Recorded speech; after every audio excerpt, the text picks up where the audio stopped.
Alright, so today I'm doing what George Lucas never could, giving Star Wars Jedi Survivor the respect it deserves by going full platinum mode. We've got 54 trophies, including that shiny little platinum one. This platinum should take on average around 50 hours and is rated 3 out of 10 difficulty, which basically means it's not hard, just long. Like watching the Star Wars prequels back to back, but with more parkour and slightly less Jar Jar.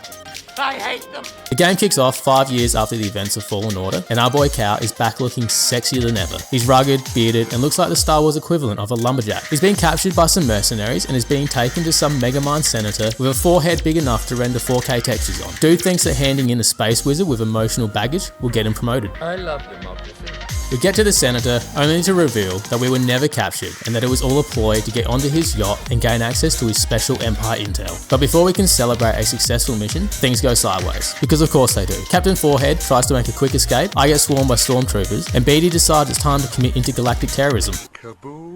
Yes, Rico. Kaboom. Unfortunately, in the chaos, the dock we were standing on is taken out and leaves Cal running across debris like the world's hottest circus performer. So we're speed chasing Thumbhead's yacht through downtown Coruscant like it's a Fast and Furious movie when we meet up with Bode, who's basically Star-Lord but with more dad energy. You know he's serious because he does a sick entrance and then tells me about his kid within 30 seconds. Peak single dad behavior. Meanwhile, I pop my first trophy like it's my first caffeine hit of the day, mirror match, for gaslighting an enemy into murdering their co-worker. We finally make our way to the yacht, break in and steal Teamy Palpatine's Dropbox files, and I swear, we almost get out clean. But who crashes the party? Ninth Sister. As in, that Ninth Sister. The one we absolutely folded in the last game. The dark side of the Force is the pathway to many abilities. She skewers the senator like a kebab, didn't even hesitate, just straight up Control-Alt-deleted him. Then it's boss fight time. Cal v Ninth Sister, rematch edition. She's got some spicy new moves and a lot more HP, but after an aggressive button mash session and some Jedi cardio, we win. We fight our way back to the Mantis, but before we can get out safely, we're jumped by the Empire and their shiny TIE fighters. We barely make it out alive, but eventually, we jump to hyperspace, escaping their pursuit. Anyway, the ship's busted, so now we gotta pull up our only mechanic with 4 arms and 0 filter. My guy, Grease. Man lives on Koboh now, vibing in his little cowboy town, probably owns a saloon and crippling sense of loneliness. But before we get to Greaves, the game's like, it's time for a fatherless bonding moment, and makes me play space baseball. We stroll into town, run into Ravers, the love child of Captain Ginyu and a medieval blender. Leader of the Bedlam Raiders? Scary? Yes. Relevant? Probably once or twice. He does his imitation dance and vanishes. We hit the saloon, link up with Grease, exchange war trauma and side quests over blue milk, and he lets us crash at his place. And we get the trophy associated with that mission. You're breathtaking. We head into the Smuggler's Tunnels, which is basically Grease's garage, but make it spooky. But we don't even make it 20 steps before we run into the game's true final boss. A Bogwing. Then we stumble into some ancient Jedi ruins, because obviously, that's what's under every diner in Star Wars now. We meet Z, a High Republic droid who's been marinating in loneliness since your grandma was a Padawan. What did he say? Z was working for Centauri Kree, a Jedi from the High Republic who was obsessed with a place called Tanalorr, basically Jedi Fiji. And to find it, we gotta go to this thing called the Forest Array. This sounds more suspicious than an NFT project. Congratulations, you played yourself. We go there, Cal touches a weird sci-fi fish tank, and surprise, he starts tripping. We see Jedi Centauri and edgy boy Dagan Gera hanging out on Tanalorr like it's their private Airbnb. Upon exiting the dream, Dagan, trapped in the Bacta tank, asks Cal to release him. I've got a bad feeling about this. He's mad, and he wants to use Tanalorr to stick it to the Jedi, the Empire, and probably his ex too. They ask you how you are, you just have to say that you're fine when you're not really fine, but you just can't get into it because they would never understand. A fight breaks out, and to be honest, Dagan slaps for someone who's been in the tube for centuries and only has one arm. But before we can finish him off, Ravers shows up like a stage mum at a talent show and Dagan escapes. And here's that trophy. Feeling emotionally rejected, I was in no state to drive. Unfortunately, I microslept and drove my mount right off the cliff. But hey, at least I get another trophy for it. So we pull up to Jedha. The reason? C's chilling here with what's left of the Jedi archives, which is basically a library but like sadder. We land and of course stormtroopers are already breathing too hard in our direction. But wait, explosion, magic, sass. Merrin shows up like that goth ex you still have dreams about. And she's casting shadow spells like it's Deathly Hallows Part 4. Honestly, fire. Anyway, I decided now was the perfect time to speedrun the trophy list, like I'm trying to hit 100% before my cereal gets soggy. First up, BD1 becomes binoculars, I scan some distant idiot and trophy drops. Then I hit up the only missable trophy in the game, You've Got a Friend. I already spammed this with Bode back on Coruscant like a true psychopath, now it's Merrin's turn. Command, spam, command, spam. She's casting spells and I'm just yelling again like a Sith coach. Do it. Then we start sneak killing fools like this is Jedi Assassin's Creed. They don't hear it, they don't see it, they just go. And to wrap it up, I start ziplining like a maniac. 60 seconds of Cal just hanging out midair while stormtroopers below wonder why God abandoned them. We finally make it to the Jedi hideout and get greeted by a man who looks like he just walked off a retirement cruise. Koboh hits Cal with the warmest "You've made me proud" dad speech in the galaxy, and Cal's just standing there absorbing validation like a sponge. We head inside to find Seer, no hair, big presents, giving full "I am my own husband now" energy. Turns out she's helping run the hidden path and smuggling baby Jedi and Force TikTokers out of Imperial control. Cal tells her about Tanalorr, Dagan, and all the drama. Then Eno comes back like, by the way, I tracked Dagan's location through his Spotify check-ins or something, and it leads to a retreat on Koboh and a lab on Koboh's moon. Before we dip, Bode hits us with that space dad energy and hands us a blaster. It's giving off Han Solo, but sadder vibes, and we now unlock the blaster stance and dual wield like we're in some Force and Furious spin-off. We boomerang back to Koboh for Dagan's old spa retreat or whatever, probably filled with incense and bad vibes. But en route, we get jumped by a bounty hunter, the tactical skills of wet toast. We slice, dice, and then meet Cage, a half lizard, full shady dealer who sounds like she smokes death sticks recreationally. She's like, help me kill other bounty hunters and I'll give you pucks. And Cal just nods like that's not a red flag buffet. Somewhere in all this, I also give Cal a full fashion glow up, mullet, 10 out of 10, pants, peak drip. Trophy unlocked for cosplaying as Luke Skywalker's cooler cousin. Hey, look at us. Look at us. Huh? Who would have thought? Not me. We reach Dagan, Jedi Airbnb, and see a Force memory of him just obliterating 2 Jedi like he's the final boss at a lightsaber party. He's also left some weird ancient thing on the table, just vibing there for 200 years like an unclaimed Amazon package. We take it and decide to dump this mystery tech on Koboh, who we're hoping majored in plot-solving science. Before we get back to Jedha though, we find a Force tear coming up against a million droids, which means it's perfect time for peak gamer behavior. I time our parries like an anime protagonist, and then slow down time like Cal's on Adderall. And we hit up Z's shop to blow our data disk on another perk slot too, which gives us the greatest reward of all, capitalism. Yay, capitalism! So we make our way back to dusty old Jedha again. But before we can get some lore crumbs from Space Grandpa Koboh on what this doohickey does, the Empire says, "What's up, loser?" and crashes the party. They're hunting down Brother Amias, a dude carrying all the passwords to the Jedi Wi-Fi or something. Merrin volunteers to go after him because she's brave, noble, mysterious, and Cal is down hard because he's simping harder than Anakin in Episode 2. I don't like sand. En route to Amias, we unlock another trophy for using our newly acquired blaster to shoot 10 enemies in the face. Literally felt like John Wick if he had Force powers and a guilty conscience. Also took some time to make the blaster look like it came out of a Mandalorian pawn shop. Trophy for interior decorating. We reach Amias, he hands over the codes, then 0.2 seconds later, temple.exe has stopped working. It collapses and crushes him instantly. Devs really said, "Thank you for your service," and then pressed delete asset mid-cutscene. Cal almost gets the same treatment until Merrin apparates in, waves a hand like Hermione mid-exam and saves the day. It's Leviosa, not Leviosa. Then, the coldest moment in the whole game. Merrin pulls out a Slavic Hogwarts spellbook and tears a hole in space-time like it's a minor inconvenience, and we just jump through it, mid-combat, into this Terminator-sized robot and make it explode from the inside like a force-welding Pepto-Bismol capsule. We roll back into the Jedi archives and guess what? Koboh and Bode have been binging Ancient Force Netflix. They find out that 3 compasses were made to reach Tanalorr. One's busted, one's been stolen, but one's still out there. We got ourselves some magical MacGuffin scavenger hunt, and Dagan's already loading up his Uber. So we blast off back to Koboh again, because this game's fast travel mechanic is emotional damage. Emotional damage! As we land, a turtle frog thing ambushes us, not with violence, but with trauma. Z's been droid napped. They snatch the shiny C-3PO, and now we got to go full taker mode. I will find you.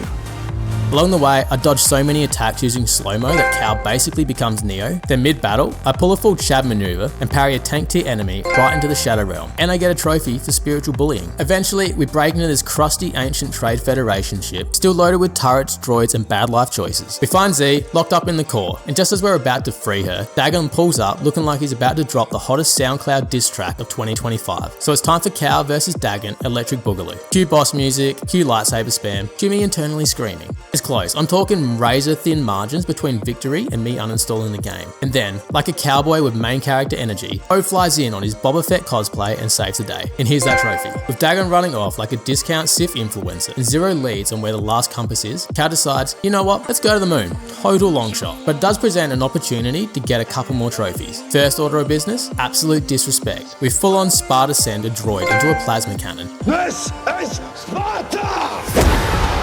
Next, we channeled Patrick Swayze from Beyond the Force and flying sidekicked an enemy straight into a permanent nap. We finally reach the top of the moon lab and get another Ancient Force flashback. Centauri and Dagan arguing like exes over who gets to keep the compass. Dagan tries to grab it, and Centauri's response? Absolute overkill. Slices his arm clean off and chucks him in a Force aquarium like she's grounding a Sith toddler. Shortly after, we run into Ravis, who lets slip that Dagan is back on Koboh at another High Republic laboratory. A fight breaks out, but this dude is just built differently. You cut an arm off, he regrows it, you stab him, he shrugs it off. Finally though, Cal gets the better of him and sends his head to the Shadow Realm. We head back to Koboh and make our way to the giant floating city in the sky, which is either ancient Jedi tech or someone's abandoned Fortnite build. Ravis said Dagan was holed up here, probably rewatching Jedi TikToks and sobbing softly. Before we even find him, we decide it's trophy time. First one up, Force lift spam. Just start yeeting dudes in the air and chopping them out of the sky like we're doing Star Wars Fruit Ninja. Then I stumble upon a dream scenario. 6 enemies, all huddled together like they're waiting for a group photo. So I channeled Michael Jordan, go full vertical, and slam the entire squad into the pavement.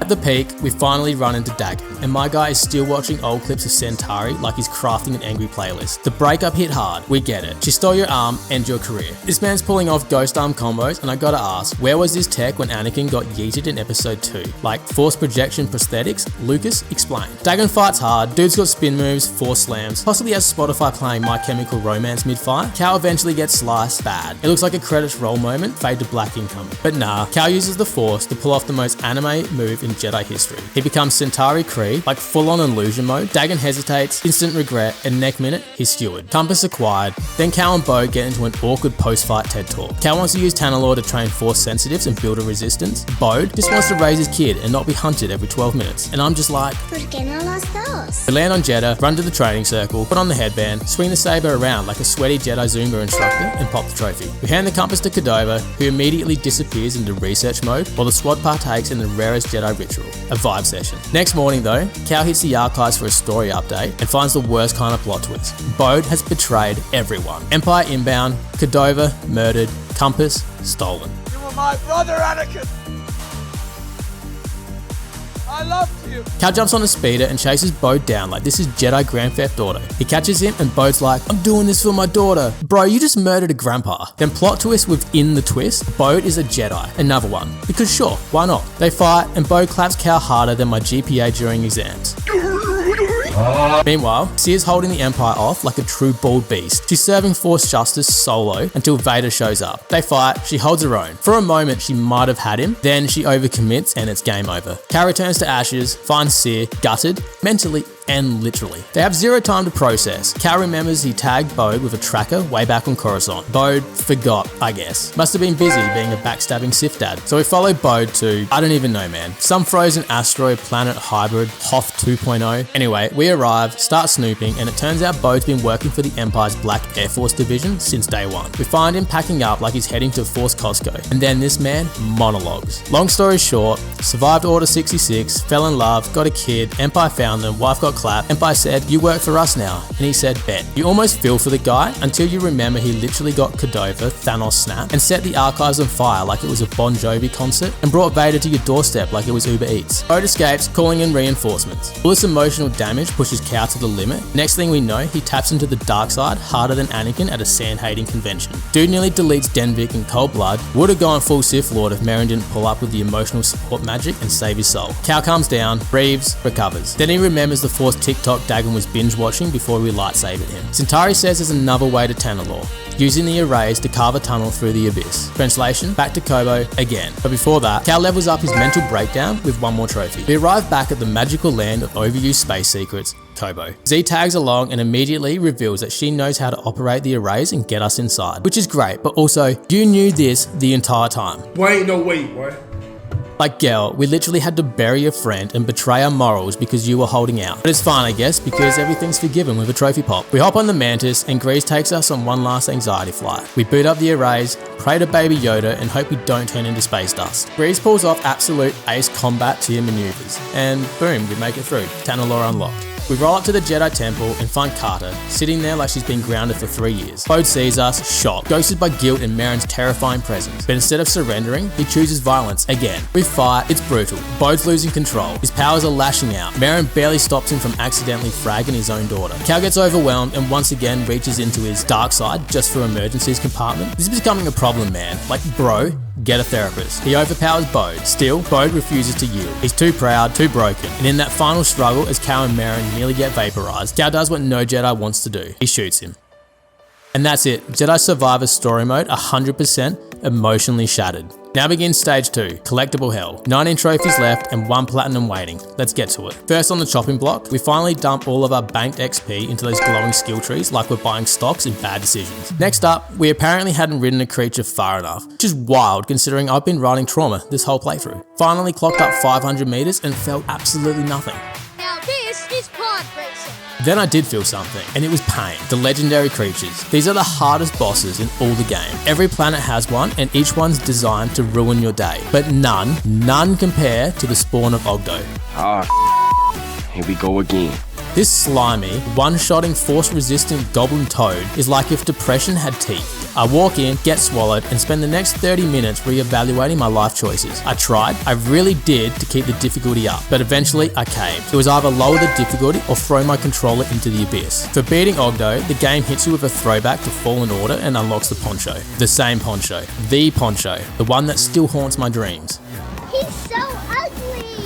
I love him. Naturally, I put it on immediately. Not because it looks good, but because nostalgia is a powerful drug and I need that dopamine. Trophy unlocked, depression returned. Now onto the next activity, which sounds simple on paper. Explore all the Jedi meditation chambers on Koboh. These places are filled with ore puzzles that make you feel like you failed high school physics. Every chamber turns into a game of where do I throw the shiny thing and why is BD1 leaking again? Still, I push through, oil is spilled, brains are fried, but victory is mine. Next stop, the pit droid with the world's worst parking spot. The whole sequence just screams side quest filler, but I'm committed to the platinum, so I don't even hesitate. I lift his ship out of the cosmic goo, listen to him beep something I assume was a thank you, and float away before I get emotionally attached.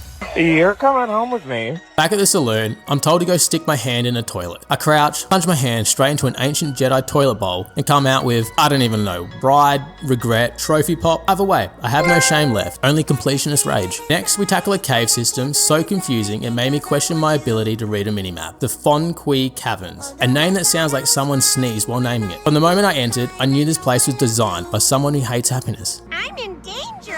It's a mess of endless corridors, detours that go nowhere, backtracking marathons, and an alarming number of lightsaber-wielding lunatics just waiting to jump you around every corner. And the droids, actual suicide bombers, straight up sprinting towards you just to explode like it's a robot jihad. Next up, we finish what might be the most low-key, wholesome side quest in the whole game, max capacity. All across the galaxy, we've been recruiting randos to build up our own dysfunctional Mos Eisley cantina. And finally, we meet Zig, just chilling near a cliff, upset her datapad's gone full suicide dive off the ledge. Now this datapad's like 2 steps away from being on Everest. I struggle for a good 10 minutes, climbing my way up there, just for Cal to go, oops, and hand her back some shattered sci-fi Kindle. Then, while on our journey to become the perk slot overlord, we run into the highest point in Harvest Ridge. Now look, I don't mean to nitpick, but I've been to high places in this game, and this ain't it. It's the 4th highest on a good day. But whatever, I climb the janky tower, make it to the top, stare dramatically at the windmill, and yell, I'm the king of the world! Next, the trophy that nearly broke me, perk slots. These shiny little circles of suffering are hidden across multiple planets, and every time you find one, it's like the developers sat down and went, how can we make this player suffer? The ones on Jedha are the worst. Every room is just a big ball physics puzzle with zero chill. It's just push this here, now wall run, now throw it diagonally and pray. Still, I finish them, max out the slots, and still feel nothing. Then we've got the most ridiculous reoccurring encounter in the whole game, Scuba. This dude is 2 apples tall, talks like he's done 6 acid trips in hyperspace, and lives for fishing. You find him at random ponds, he says some cryptic alien proverb like the flark swims sideways in the shadow of a scream, then jumps in, pulls out a fish and grins. Eventually, after finding all of them, the game throws you a trophy. Then we had Gambler, which is some light war crimes in the form of chess. Basically, Star Wars auto battler mode where you throw an army onto a table and watch chaos unfold while you sip your forced latte. Deployed nothing but kamikaze droids and those angry bird lizard chickens that make stormtroopers scream like they saw their tax debt. Watching them swarm the enemy like an unholy petting zoo with a vendetta, That's art. Then came the gardening. Yes, gardening. To earn growth spurt, I had to run around Koboh sniffing flowers like some kind of galactic horticulturist, and take them up to saloon roof and plant your sad little emo garden of trauma. 50 minutes later, I returned to see my sad seed babies are now full grown plants, the trophy pops. Then came the final bounty and my personal villain arc validation. All game long, I said Cage was shady. She had "I'm gonna betray you for profit" energy since her first line. So after I single-handedly wiped out the galaxy's bounty hunting elite, I go to turn them in and it's a plot twist. Cage was the final bounty. She wanted us to wipe out her competition so she could jack up the prices, but karma arrives in the form of a walking W energy, Boba Fett. He strolls in like yoink, bags Cage, and we just stand there like, yeah, that's fair enough. Could have stopped him, didn't, man's aura was too strong, and we walk away with 2 trophies and 0 guilt. Then came the real final boss, pain itself, the blood, sweat and tears trophy. This is where dreams go to die. Force tears, mini challenges across the map where the devs channeled every sadistic instinct they had, parkour nightmares, combat hell. There's one where you fight 2 versions of Ogdo Bogdo. And don't even get me started on the parkour ones. One slip and you're back at square one. I was one force jump away from uninstalling, but I pushed through, screamed, wept, ascended. And then it was time to rob Doma blind. Only 1 trophy left, splurge. Collect every last prior art shard, basically space currency for drip, and then go shopping like a mall rat with a lightsaber. I'd been grabbing shards throughout the game like a magpie with credit card debt, so I only needed about 30 more. With the treasure map upgrade, took an hour. Then I walked straight into Doma's shop, didn't even say hi, bought everything in sight, and then dipped.